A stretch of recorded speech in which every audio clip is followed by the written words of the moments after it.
Si pudiera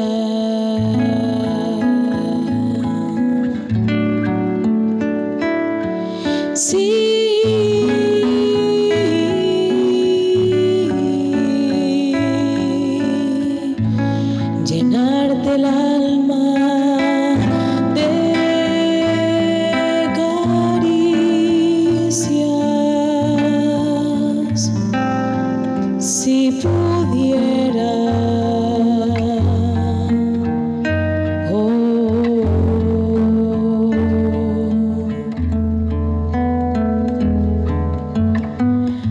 darte un poco de paz, beberme tu amargura,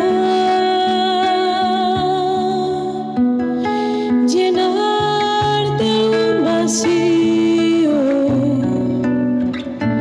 y derretir el hielo, inventar un poema de amor por un solo suspiro, quedarme en un silencio que apenas me sintieras. Si pudiera pedirle un deseo al genio. Nuestras fiestas lustrales ya están aquí después de 10 años. Y como todo el mundo sabe, la bajada de la Virgen de las Nieves constituye uno de los ciclos festivos más relevantes desde el punto de vista histórico, cultural y artístico de cuantos se celebran no solo en el archipiélago, sino en todo el territorio nacional. Y esto es así por la naturaleza de la programación de actos en estas fiestas lustrales, más de 350 actos, nacidos al calor de las modas imperiantes en el siglo XVII y que fue, con el paso de los tiempos, adaptándose a los ideales y formas de la época. Por eso, durante el romanticismo, se incorporó a las fiestas lustrales la danza de los enanos y la danza de los acróbatas. Durante el modernismo se incorporó la alegoría de la conquista en la procesión de la subida de la Virgen. Durante la segunda mitad del siglo XX se incorporan nuevos números, como el Festival del siglo XVIII Minué. Y en esta bajada, recuperando actos que habían quedado por el camino. Y esto pone de manifiesto que además de una fiesta con un gran componente tradicional, artístico y cultural, es también una fiesta viva que se va adaptando a los nuevos tiempos, como pone de manifiesto la incorporación en estos enanos de 2 mujeres, en la danza de los enanos. Y ese tiempo viene marcado, como todos sabemos, por el peculiar modo palmero de vivir la vida, lustro a lustro, bajada a bajada. Y en este marco, tras 10 años de espera, la presente edición de las fiestas lustrales viene cargada por un doble componente de alegría. Por un lado, por la propia celebración en sí misma de la bajada de la Virgen y de todo lo que ello significa. Y por otro lado, porque después de no haber celebrado la anterior bajada de la Virgen en el año 2020 y tras la erupción del volcán de Tajo Gaite, nos ha dejado a todos el corazón desesperanzado, a miles de palmeros y palmeras. Esta bajada, por tanto, debe suponer también un canto a la esperanza que tanto necesitamos y una mirada de ilusión hacia el futuro. Y estoy seguro que la Virgen de las Nieves lo va a tener en cuenta. Hoy nos damos cita aquí para escuchar la lectura del pregón a cargo del magnífico señor rector de la Universidad de La Laguna, don Francisco Javier García Rodríguez. Aún recuerdo cuando lo llamé y le dije que iba a proponer al Consejo Rector su nombramiento como pregonero. Y recuerdo que me dijo, para mí es un vértigo y una responsabilidad, pero al segundo me dijo, es también un honor y una responsabilidad y un orgullo. Y me dijo algo así, querido Francisco, ¿cómo un palmero no va a decir que sí a ser pregonero de las fiestas lustrales de la Virgen de las Nieves? Francisco nació en Tijarafe en 1971. Es licenciado en Ciencias Económicas y Empresariales. Es doctor en Economía y es catedrático de Organización Empresarial. Su experiencia y su currículum es tan amplio y diverso, pero creo que es bueno que destaquemos sus 23 años de docencia universitaria. Su especialización en 2 líneas de investigación sobre emprendimiento y sobre la responsabilidad social de las empresas, generando una abundante producción científica no solo a nivel nacional, sino también a nivel internacional.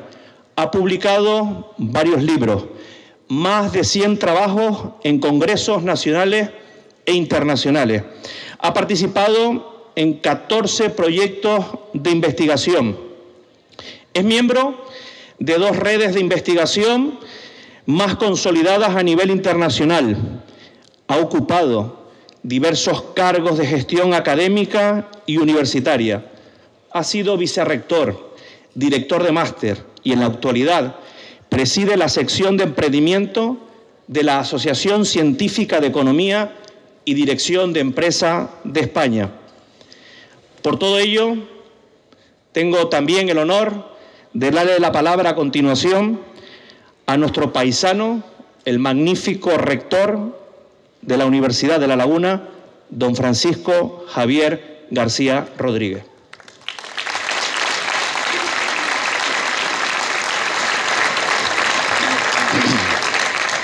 No puedo decir que no. Esto es lo que pensé cuando el señor alcalde de Santa Cruz de la Palma y presidente del consejero rector del organismo autónomo local de la Bajada de la Virgen de las Nieves 2025 me trasladó la invitación para actuar como pregonero de estas fiestas lustrales. Luego lo verbalicé, pero inicialmente lo pensé. En ese momento me disponía a tomar un avión de regreso de Madrid a Tenerife. Se trataba de una de esas invitaciones para las que pides un tiempo para pensarlo, aunque íntimamente sabes que la decisión de antemano está tomada. Y no podía negarme porque se trataba de un gran reconocimiento que me hizo sentir una infinita gratitud, tanto hacia el Consejo Rector por su iniciativa como por extensión a todos los palmeros y palmeras. En efecto, creo que otorgarte esta responsabilidad constituye uno de los mayores honores que se le puede hacer a un hijo o hija de esta isla, que para quien les habla siempre será lo que para García Márquez fue su Macondo, esa patria en parte añorada y en parte imaginaria que evoca en mí lo más parecido al paraíso en la tierra. Junto a ese sentimiento de gratitud y orgullo por el reconocimiento, afloró un inmenso sentimiento de responsabilidad, ya que estas fiestas lustrales de la Bajada de la Virgen de las Nieves, las primeras en una década, como ya se ha dicho, son muy especiales, tras haber tenido que superar la isla y sus habitantes los efectos de una pandemia y afrontar la erupción volcánica más larga de las que se tiene registro a lo largo de 3 interminables meses. A este sentimiento de responsabilidad contribuye, sin duda, haber tenido como referentes a las personas de la talla intelectual y humana que me han precedido en esta labor, como la periodista Montserrat Domínguez, el escritor Fernando Delgado y muy especialmente nuestro inolvidable compositor y poeta Luis Cobiella Cuevas, que tanto ha significado para esta festividad y para esta isla. Con estas consideraciones en mente, en cuanto aquel avión aterrizó, hice lo que tenía que hacer, comunicarle al señor alcalde que efectivamente aceptaba gustoso su ofrecimiento. De tal manera que aquí me hallo hoy leyéndoles a ustedes el pregón de las 70ª fiestas lustrales de la Bajada de la Virgen de las Nieves. Entrando en materia de los 4 significados que el diccionario de la Real Academia Española recoge para la palabra pregón, parece evidente que el que se corresponde con la misión que se espera de mí esta noche es el de discurso elogioso en que se anuncia al público la celebración de una festividad y se le incita a participar en ella. Sin embargo, existe otro significado, al parecer en desuso, que define esta palabra como alabanza hecha en público de alguien o de algo.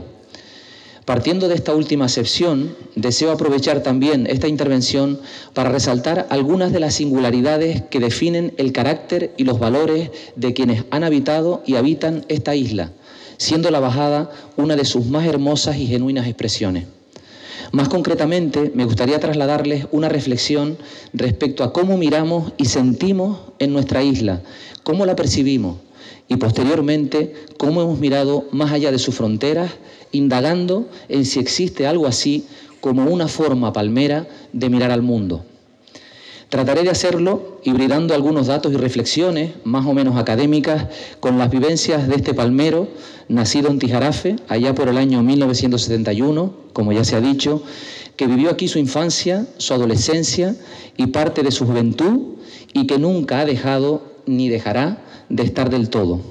Se trata, en el fondo, de lo que ha dejado huella en mí a través de lo vivido, o mejor aún, de aquello que he percibido no solo a través de mis ojos, sino muy especialmente de la mirada emocional, ya que, como muy bien apuntó el escritor Juan José Millás, lo más importante en la vida no es lo que nos ha ocurrido, sino lo que se nos ha ocurrido. Permítame compartir con ustedes una idea que a mí me parece tremendamente evocadora y útil para comprender la canariedad, y es el concepto de isla-continente, explicada magníficamente por el profesor de Geografía de nuestra universidad, Fernando Sabaté Bell, en la revista Rincones del Atlántico, en el segundo número correspondiente al año 2005. Desde esta perspectiva nos dice: para sus moradores, la isla ha sido sobre todo equivalente al mundo. Las islas, cada una de ellas, constituyen un verdadero continente para sus habitantes. Esto sería aplicable no solo a la diversidad ecológica y paisajística intrainsular, sino a un efecto de continentalización del espacio habitado y percibido de forma inmediata. Esto es conocido y ha sido analizado tanto desde la geografía de la percepción como de la psicología ambiental y tiene consecuencias en nuestros comportamientos cotidianos. Por ejemplo, estudios de la economía laboral detectan falta de disponibilidad para aceptar ofertas de trabajo en algunas zonas de nuestras islas por ser percibidas como lejanas, cuando en el ámbito continental se considerarían muy próximas. Hechos aún más cotidianos nos hablan de esta percepción de la isla continente. Recientemente una amiga me contaba cómo su hijo, de apenas 6 años, en un viaje que realizaban por la península ibérica, le preguntaba insistentemente que en qué isla se hallaban. La referencia más cercana del niño, la continentalización de su territorio habitado, ya no podía ser otra que la isla. Los recuerdos vitales de mi infancia me hacen plantear la hipótesis de que esa continentalización de la isla es mucho más intensa en La Palma. Para los palmeros y palmeras, su mundo pensado y sentido se vincula más estrecha e intensamente a los límites de nuestro territorio insular. Como testimonio de ello, creo que no puede haber mejor ejemplo que el concepto de dar la vuelta a la isla. Para una persona natural de La Palma, representa quizás la más bella metáfora de lo infinito. Un viaje de un solo día que alcanza los confines de nuestro territorio, los bordea con respeto y admiración y culmina cuando se cierra el círculo, retornando al atardecer al punto de partida. Es una travesía circular que no solo recorre distancias, sino que nos devuelve una imagen completa y a la vez renovada de nuestro mundo, en la que aprovechamos para realizar paradas, para disfrutar de determinados miradores, visitar algún templo, singularmente el santuario de nuestra patrona insular, disfrutar de nuestra rica gastronomía y un largo etcétera.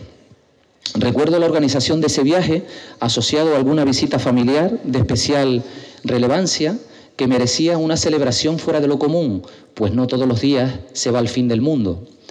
Así, por ejemplo, mi primera vuelta a la isla la di con una edad aproximada de 8 años con motivo de la visita de mi tío Berto, emigrante a Venezuela, que venía por segunda vez a visitar a nuestra familia.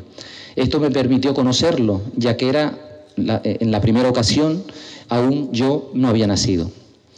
Con posterioridad recuerdo una segunda vuelta a la isla con motivo de otra celebración familiar Y ahí se pierden ya mis recuerdos respecto a esa iniciativa exploratoria de las últimas fronteras de nuestro particular continente palmero. Ignoro si en la actualidad se sigue manteniendo esta costumbre o las nuevas generaciones de palmeros y palmeras han dejado de dar vueltas a nuestra isla. Desde luego, mi infancia está poblada de recuerdos asociados a esta expresión que resume a la perfección la continentalización de nuestro territorio insular. Recuerdo, por ejemplo, conversaciones con amigos respecto al número de vueltas a la isla que cada quien había realizado y de mirar con cierta admiración y envidia a quienes contaban en su haber con casi una decena de vueltas. Y recuerdo también los planes familiares asociados a la preparación de esas dos experiencias de viaje que yo viví. El trajín en la cocina para preparar el avituallamiento, la distribución de quienes participaban en los coches implicados, la discusión en torno a los lugares en los que se iban a producir las paradas y, por encima de todo, la sensación de aventura inminente que se avecinaba. Espero que no olvidemos el uso de esa expresión y, sobre todo, lo que implica y significa en términos de reconocimiento y valoración de nuestro territorio. Me ha alegrado y tranquilizado leer en una publicación vinculada a la organización de los actos de la bajada que este año nuestra patrona textualmente dará la vuelta a la isla, aludiendo a que recorrerá los 14 municipios de La Palma entre el 17 de octubre y el 7 de noviembre. Me lo recordaba el presidente del Cabildo el otro día en Tenerife. Este arquetipo mental también podemos hallarlo, como no podía ser de otra manera, en una de las expresiones culturales más auténticas de La Palma, que además nos vincula a Cuba, la segunda patria insular de sus habitantes. Así, por ejemplo, el inolvidable poeta tijarafero Abraham Rocha Rodríguez nos dejó esta maravillosa décima donde da cuenta de esa romería que constituía para él una vuelta a la isla. Yo salí de Tijarafe en el plan de romería por Punta Gorda, Garafía, Barlovento y Los Sauces. A Punta Llana de paso, dejando la parte norte, pasé por La Palma entonces, por las Dos Breñas y Mazo, por Fuencaliente y El Paso, Los Llanos y Tazacorte. Además, el poeta también compuso una segunda décima emprendiendo la vuelta en el otro sentido, es decir, yendo hacia el sur. Yo les nombraré con calma Tazacorte, Llanos, Paso, luego Fuencaliente y Mazo, a Las Breñas y La Palma. Continúo por Punta Llana, por San Andrés y Los Sauces, a Barlovento de paso, quedándome todavía el pueblo de Garafía, Punta Gorda y Tijarafe. Pero es que en La Palma, junto a este efecto de percepción del límite continental del conjunto de nuestro territorio insular, existe una peculiaridad más, y es la percepción de una segunda frontera, vinculada a las dos bandas en que los palmeros y palmeras dividimos nuestra isla. Hay que aclarar que en el Diccionario Ejemplificado de Canarismo, maravillosa obra de nuestra catedrática de Filología Románica, que ocupa el sillón de la Real Academia Española de la Lengua, Dolores Corbella, y del catedrático de Filología Española, Cristóbal Corrales, la banda se identifica con un vocablo de origen marinero que hace referencia a los dos costados de una embarcación. Así, quienes habitan o hemos habitado esta isla, tenemos una primera referencia de límite territorial, vinculado al lado de esa frontera natural, delimitada por Cumbre Vieja, en el que nacimos. Ese límite no solo dibuja dos zonas climáticas bien diferenciadas, sino que nos sitúa en uno de los dos minicontinentes emocionales en los que se divide el macrocontinente palmero. En este sentido, recuerdo que era habitual para aquel niño que fui acompañar a mi padre hasta los Llanos de Aridane, municipio al que se desplazaba por diversos motivos, compras, gestiones administrativas, visitas, etc. No obstante, tengo muy presente un recuerdo infantil vinculado a un viaje con él a la otra banda, a Santa Cruz de la Palma, con motivo de una gestión administrativa. De hecho, me permitió acompañarle como premio por algún buen comportamiento, creo recordar que por un buen rendimiento escolar. Recuerdo también que no pude dormir la noche anterior por los nervios y la ilusión que me hacía un viaje de tal magnitud. Nos levantamos muy temprano para coger la primera guagua que nos llevó hasta los llanos, salvando las sinuosas e interminables curvas del Time, y posteriormente una segunda que nos permitió cruzar la cumbre y llegar a Santa Cruz de la Palma. El recuerdo que permanece almacenado en mi memoria es de haber vivido aquel día una auténtica peripecia de la mano de mi padre, en aquella expedición llena de riesgos hacia un territorio ignoto. De igual forma, podríamos continuar planteando matices de percepciones de cercanía y de limitación de la distancia más cercanos aún. Por ejemplo, la percepción respecto a mi pueblo, Tijarafe, por oposición al cercano municipio de Punta Gorda. Recuerdo la rivalidad deportiva o las relaciones sentimentales y noviazgos surgidos al calor de las verbenas. Era habitual escuchar la expresión «se casó con una puntagordera» o «con un puntagordero» y viceversa, poniendo de manifiesto un hecho que marcaba la superación de una distancia, de un límite. Pero es que también existían incluso otros límites inferiores. Recuerdo, por ejemplo, la emoción de las luchadas entre el Tijarafe y el Time, los dos equipos tijaraferos de lucha canaria que llegaron a coexistir, uno vinculado al norte del municipio y otro a los barrios del sur, concretamente a La Punta y a Magar. Recuerdo la emoción y la intensidad de esas luchadas en la Plaza de Candelaria, marcadas por la sana rivalidad entre los nuestros, los que eran de aquí, y los que venían del territorio del allí, percibido como lejano y distante. Y todo ello en un improvisado terrero de serrín que era acarreado por los propios luchadores, de igual forma que las sillas de madera para acomodar a los espectadores que se colocaban dibujando un círculo. Esta mirada interior, atenta y respetuosa, tanto a la inmensidad percibida de nuestra isla como a los subcontinentes físicos y emocionales que la conforman, creo que dota a sus habitantes de una especial sensibilidad para la valoración pausada y detallista, cuidadosa de lo que somos y tenemos, algo que resulta tan importante en los tiempos que corren. Sin embargo, entre quienes habitan La Palma convive esa mirada interior, ese vínculo al territorio de lo inmediato, a los subcontinentes insulares y a la isla continente como único límite y horizonte, con una pulsión por salir, por buscar fronteras más lejanas, desde la convicción de que abrirse a conocer el mundo, a aprender y a mejorar intelectual y materialmente, constituye el requisito para una vida plena. Este caleidoscopio nos ofrece a la población isleña un cruce complejo y rico de miradas, con infinitas fronteras y matices. Nos dota, creo yo, de una forma palmera de mirar al mundo. Y cuando hablamos de salir y mejorar, la emigración y la educación han sido las dos principales válvulas que han operado en nuestra isla.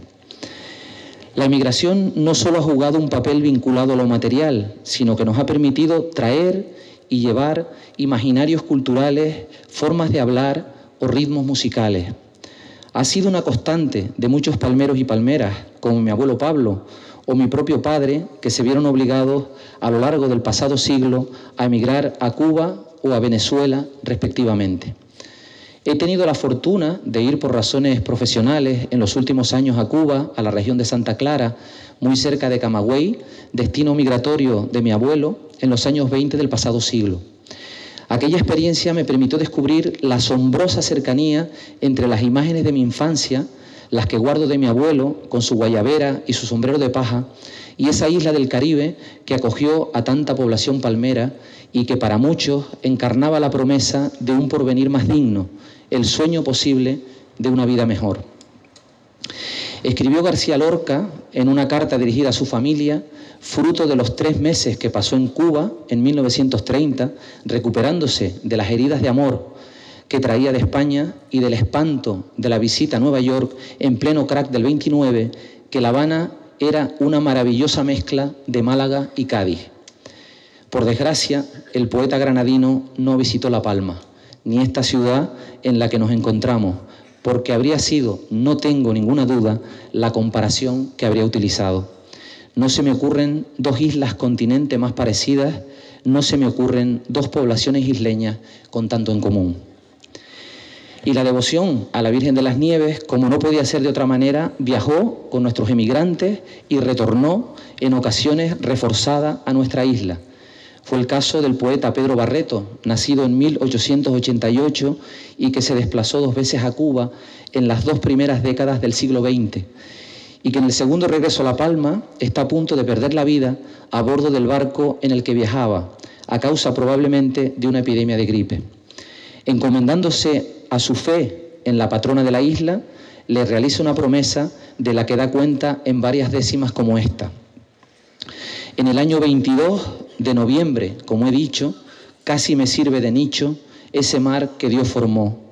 Recordar no quiero yo, de tanto amargo sufrir, A punto de sucumbir, miré al cielo con franqueza e imploré esta promesa que ya debo de cumplir. Y en lo que respecta a los procesos migratorios, por cierto, hoy asistimos al fenómeno inverso. El leve aumento de población que ha experimentado La Palma desde el año 2021 se debe en buena parte al retorno de descendientes o familiares de personas que emigraron desde la isla, en su mayoría con raíces en Venezuela. Aún así, conviene señalar que La Palma sigue siendo, en términos relativos, la segunda isla del archipiélago con mayor proporción de población nacida en su propio territorio, un 66,6%, solo por detrás de Gran Canaria, donde esta cifra alcanza el 75%. Y en lo que se refiere a la educación, los hijos e hijas de esta isla siempre han apostado, en la medida de sus posibilidades, por invertir en ella. Y como consecuencia de esa apuesta, por ejemplo, el 15,8% de los habitantes de La Palma cuentan en la actualidad con titulación universitaria, mientras que a nivel regional este porcentaje es 2 puntos inferior, 13,8%, de acuerdo con la encuesta de condiciones de vida elaborada por el ISTAC en 2022. Y esta apuesta ha sido sabia, aunque no fácil. Recuerdo oír decir a mi madre y a mi padre y a otros padres y madres con convicción que la mejor herencia que puede dejarse en esta vida es una carrera universitaria. Es probable que ese convencimiento pueda tener su origen en los movimientos hacia la apertura cultural e intelectual que en nuestra isla siempre han existido. No hay que olvidar que La Palma, gracias a la actividad comercial, se vincula a Europa y también al Nuevo Mundo desde el momento mismo de su incorporación a la Corona de Castilla y del descubrimiento de América, jugando un papel relevante y estableciéndose en esta isla, en el siglo XVI, el juez de registro de la Casa de la Contratación. Así se configura un auténtico siglo de oro para la isla al convertirse en un lugar de encrucijada mercantil, estableciéndose además una potente colonia de mercaderes flamencos vinculados al cultivo y al comercio del azúcar y posteriormente al del vino, con relevantes aportaciones en los campos del arte y la cultura. Asimismo, La Palma se constituyó en una puerta de entrada a las ideas ilustradas. Así, a finales del siglo XVIII se funda la Real Sociedad Económica de Amigos del País de Santa Cruz de La Palma y tras su posterior cierre se reabre a comienzos del año 1836. Poco después, en 1881, se pone en marcha la Real Sociedad Cosmológica, vinculando su nombre, como todos sabemos, al título de la obra del naturalista y explorador alemán Alexander von Humboldt y convirtiéndose hasta la actualidad en una institución referente en la difusión de la actividad científica de la isla. En este contexto, no es de extrañar y me enorgullece poder decir que la institución a la que represento, nuestra Universidad de La Laguna, que nace en 1792 como fruto también del espíritu de la Ilustración, haya estado tan vinculada a esta isla, a su pasado y a su presente, en los ámbitos académico y científico. Así, por ejemplo, remontándonos solo a los últimos 20 años, desde el curso 2004 al actual curso 2024-2025, hemos registrado 5.748 estudiantes palmeros y palmeras de nuevo ingreso en nuestras titulaciones oficiales. Solo en el presente curso académico hay 976 personas de esta isla realizando alguno de los itinerarios académicos que ofertamos. Pero sin duda, un importante hito lo constituyó la apertura del campus universitario en 2010 con la unidad docente de enfermería, donde acaba de graduarse la 12ª promoción de enfermeros y enfermeras y que ha permitido que a lo largo de estos años se titulen 405 personas en esta isla. No obstante, la implicación de nuestra universidad en la historia reciente de La Palma va mucho más allá. Desde su participación, ya en los primeros años 90 del siglo pasado, en la puesta en marcha de los programas LEADER, hasta la consolidación de una oferta formativa recurrente a través de nuestra extensión universitaria, con especial presencia en iniciativas como la Universidad de Verano y de Otoño. Esta colaboración se extiende hasta el ámbito más próximo a la ciudadanía, a través de numerosos convenios con entidades locales que permiten desarrollar tanto actividades docentes prácticas como proyectos en diversas áreas, algunos de ellos con un marcado componente científico. Es el caso, por ejemplo, del Observatorio Marino de Fuencaliente, centrado en la monitorización del cambio climático, o el proyecto transnacional BioJust, liderado en este caso por el Instituto Universitario de Investigación Social y Turismo, y que incluye un estudio sobre el agua subterránea en la isla. Asimismo, la implicación de nuestra universidad durante la reciente erupción volcánica, poniendo buena parte de nuestras capacidades científicas y técnicas al servicio de la sociedad palmera, es una muestra elocuente de los sólidos vínculos que nos unen a esta isla.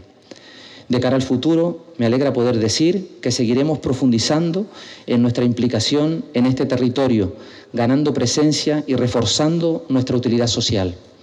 A corto plazo desarrollaremos, en colaboración con el Cabildo, dos iniciativas de gran relevancia.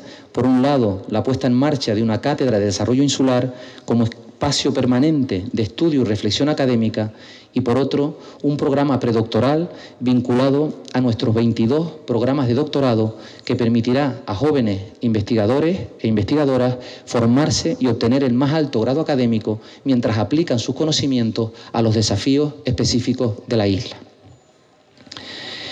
Como señalamos al inicio, esta edición de la Bajada es especialmente significativa. Quizás más que ninguna otra, encarna la fuerza y la resiliencia del pueblo palmero, capaz de levantarse tras una pandemia sin precedentes y una erupción volcánica devastadora. No es, ni mucho menos, la primera vez que la historia de esta celebración se entrelaza con la adversidad. Sus orígenes, allá por el siglo XVII, se vinculan precisamente a una invocación popular a la Virgen de las Nieves en tiempos de calamidad. Fue trasladada desde su santuario a la capital en respuesta a una severa sequía entre 1630 y 1632, a la erupción del volcán Martín en 1646, a una plaga de langostas en 1659 y a una nueva sequía en 1676. Tal fue la fe manifestada por el pueblo palmero que el entonces obispo Bartolomé García Ximénez Rabadán instituyó en 1680 la celebración periódica de la Bajada cada 5 años. Por eso les propongo que honremos ese vínculo centenario y entendamos esta Bajada como lo que es, un símbolo vivo de renovación y esperanza, porque ni las sequías, ni las plagas, ni los volcanes, ni las pandemias han podido doblegar en más de 4 siglos la determinación de esta isla. Aquí seguimos, fieles a nuestras raíces, acostumbrados a resistir, a reconstruir y a celebrar. En esos 400 años han sucedido muchas cosas en esta isla continente y también en el conjunto del planeta. Han nacido y caído imperios, reyes y líderes religiosos que se creían todopoderosos. Hemos asistido a múltiples revoluciones sociales, entre ellas la francesa, y también revoluciones industriales que han transformado la sociedad y la economía. Hemos vivido guerras de independencia, entre ellas las de nuestros países hermanos de América Latina. Hemos sufrido 2 guerras mundiales, una guerra civil, y también hemos transitado por una guerra fría. La humanidad inició una carrera espacial, llegamos a la Luna y hemos emprendido un proceso de no retorno hacia la globalización. Y mientras tanto, en este rincón del mundo, en nuestra isla continente, hemos seguido celebrando la Bajada, fieles a esta cita lustral, con las urgencias y las esperanzas de cada momento, y hemos seguido dando vueltas a nuestra isla, fieles a nuestros valores y a nuestra forma de ser. Esta es precisamente nuestra principal fortaleza. Vivimos tiempos complejos, tiempos en los que algunas instituciones y derechos que creíamos firmemente consolidados, tras siglos de historia y de múltiples luchas, vuelven a ser cuestionados. Se ciernen tiempos oscuros, entre cuyas sombras destaca una especialmente inquietante: la perversión del lenguaje. La verdad está perdiendo peso frente al relato. Y comenzamos a hablar de la posverdad, que en palabras de Lee McIntyre consiste en una mentira que selecciona datos y hechos reales para defender relatos irreales basados en convicciones e ideologías políticas. Esto unido a la gran capacidad de transmisión y amplificación de las tecnologías de la información y la comunicación y de las redes sociales, está convirtiendo nuestro mundo en una potente factoría de rumores, miedo, especulación y odio, lo cual está teniendo consecuencias devastadoras para nuestras sociedades. Imposible no acordarse del neolenguaje o neolengua al que se refiere George Orwell en su novela 1984, creada con el objetivo de modificar y simplificar el lenguaje para limitar el pensamiento de la ciudadanía y hacer imposible cualquier idea contraria al régimen totalitario. Así, la neolengua eliminaría palabras y significados considerados peligrosos para el poder, restringiendo la capacidad de los individuos para pensar en conceptos como libertad, rebelión o justicia. De este modo, si una palabra no existe, tampoco existirá el pensamiento asociado a ella. De modo que casi 4 siglos después de comenzar la bajada, hoy padecemos otra gran sequía, pero de carácter intelectual, la sequía de la verdad. Quizás convenga bajar a la Virgen de las Nieves, como hace 4 siglos lo hicieran quienes nos antecedieron, con la esperanza de que la verdad llueva y podamos cultivar nuevamente el diálogo respetuoso para que florezca el bien común. Ayudemos a la divinidad sirviéndonos de nuestra historia y de nuestros valores, de la forma en la que nuestros antepasados hubieron de afrontar los retos decisivos que en cada momento les tocó vivir. Pensemos en cómo se adaptaron desde el respeto a los límites del territorio y de la naturaleza, porque si algo caracteriza a quienes habitamos esta isla es nuestra capacidad de trabajo constante y de imaginación frente a la adversidad para superar las privaciones y las dificultades. Entre la abundante herencia de enseñanzas y valores que me transmitió mi padre, un humilde palmero, luchador e íntegro, está la siguiente idea para cuando surgiese una dificultad en la vida. Piedra dura, hombre temoso. En el diccionario de canarismo, la palabra temoso, un bello portuguesismo proveniente de teimoso, nos devuelve el significado de dicho de una persona que incordia o incomoda. Dicho de otro modo, no nos conformemos ante las adversidades, podemos transformarlas juntos y juntas. Y empecemos por no permitir que nos arrebaten las palabras y tampoco su significado. Sigamos siendo nosotros mismos, nosotras mismas, sigamos siendo temosos, sigamos usando la forma palmera de mirar al mundo. Felices fiestas lustrales de la Bajada de la Virgen de las Nieves del año 2025 a todos y a todas. Muchas gracias.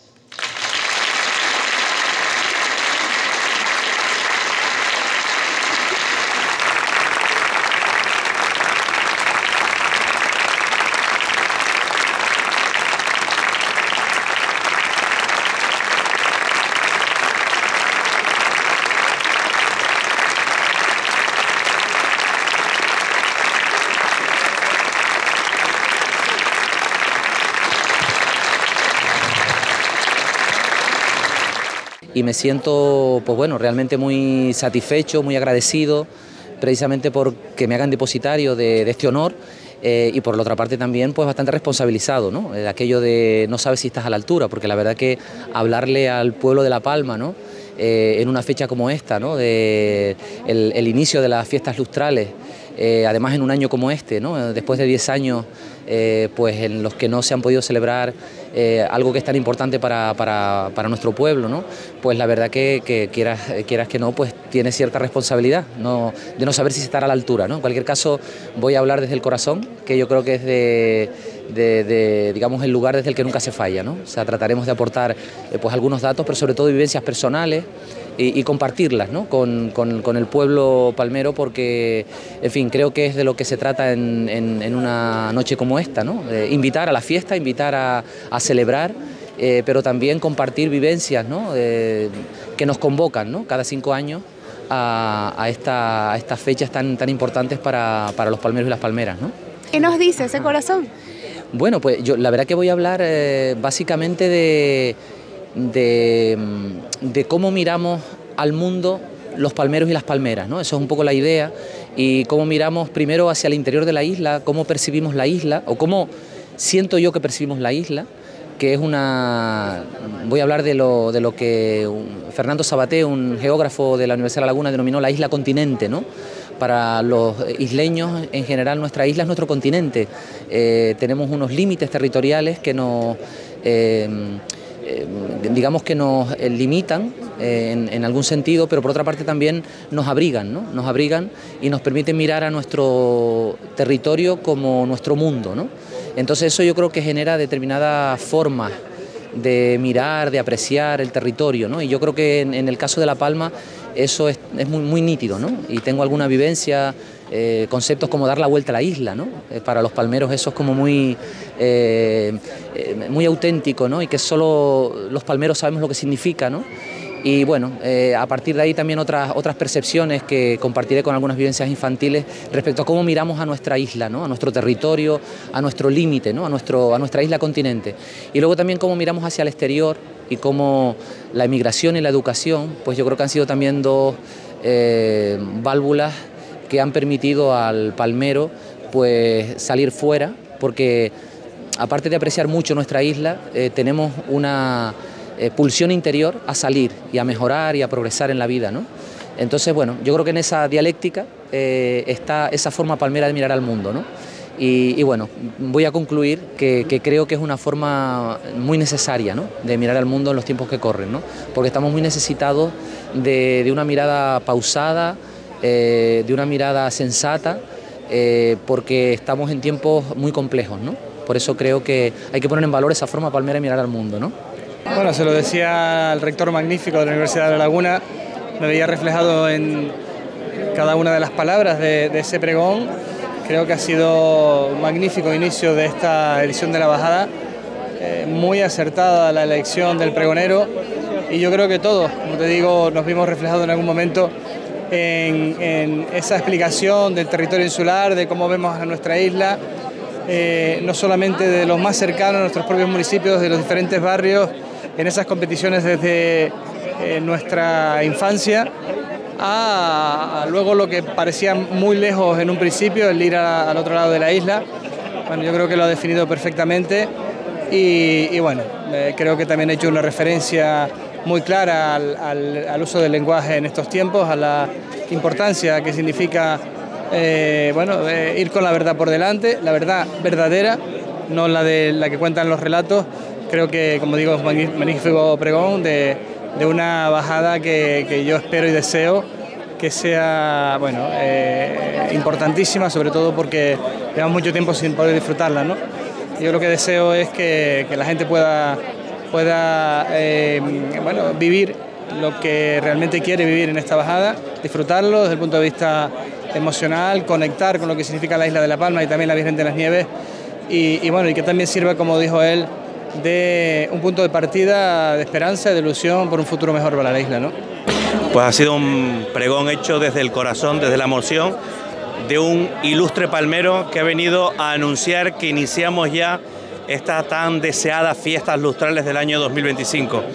Ha sido un pregón donde nos ha tocado el corazón a todos y cada uno de nosotros, porque nos hemos sentido identificados con esa vuelta a la isla de este continente palmero que él decía, ¿no? Y por tanto hay que felicitar al pregón, al rector de la Universidad de La Laguna, porque todos nos ha emocionado las palabras que ha dicho y nos ha sentido y nos hemos identificado con su forma de expresar en este pregón lustral. Pues sí, comenzó, hicimos ya el inicio de la bajada. Este fin de semana tenemos ya esos eventos musicales del 40 Capital Pop, tenemos también a los sabandeños y a Olga Serpas, y por tanto lo que toca ahora ya es disfrutar, que salgamos a la calle y disfrutemos de esos más de 350 actos que tenemos organizados.